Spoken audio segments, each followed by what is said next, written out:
Hello and welcome everyone. In this video, we will discuss how we can assess and work with Python online. So in one of our previous videos, we have understood how we can install Python locally in our system. But what if you don't have proper hardware to install Python? So in that case, we can use variety of online platforms that facilitates online Python interpreter. Moreover, these online platforms are easily accessible using a web browser. So in this video, we will discuss about three online platforms or websites. So first one is the Python official interpreter. So instead of downloading Python from the official website, we can also use the online interpreter available on the official python.org.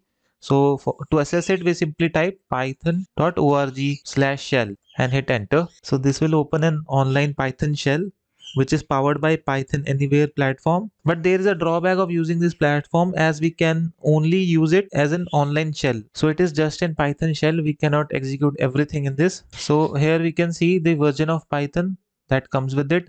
That is Python 3.9.5. Now let's see an example. So here I'm writing a simple print statement stating hello from Python guides. Let's click enter. So here you can see the message. So this is a ready to use platform that we can simply navigate to and start using. Now let's discuss about the second platform. Now Repl is the another platform that we can use to access Python online. So it is a complete platform that offers variety of in-browser IDs, and it also facilitates more than 50 programming languages including Python. Now to access it, we simply navigate to a browser. Now here we simply need to type Repl.it.com.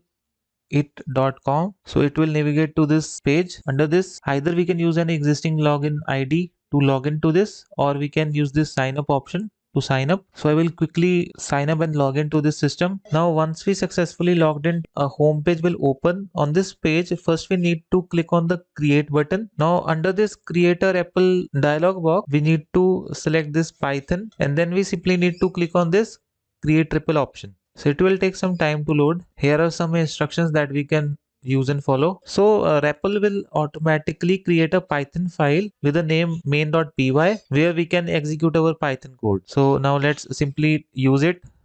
I will type print hello from Python guides. So here I have written one simple print statement. Now to run it, we simply need to click on this, or we can use Ctrl+Enter shortcut. So in under console, we can see the output. So here is how we can use the Repl platform. After this, Google Colab is the another option, which is a cloud-based Jupyter notebook environment that we can use for free. Plus it doesn't require any setup, and we can easily use it to execute Python code just in our browser. Moreover, it also supports multiple Python-based machine learning libraries.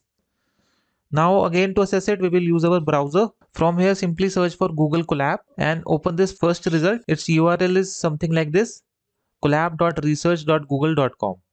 So I will open it. So from this page, click on file, and under this click on new notebook. Now here you can see the message Google sign in is required. So to use this Google Colab, we need to sign up using a Google email ID. So I will use one. Now once we successfully log in using our Google account, it will open this notebook. We can rename this notebook file from here. So I will simply type Python guides as the name.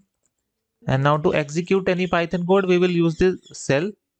So I will simply run a print statement here stating hello from Python guides. Now we can run this cell by simply clicking on this run cell icon, or we can use Shift+Enter shortcut. So for the first execution, it will take few seconds as it will connect to the remote instance, and in the end it will return the result. So here you can see the output. So with this, we have come to the end of this video. In the next video, we will discuss about virtual environment and how we can use pip in Python. Thanks for watching. See you in the next one.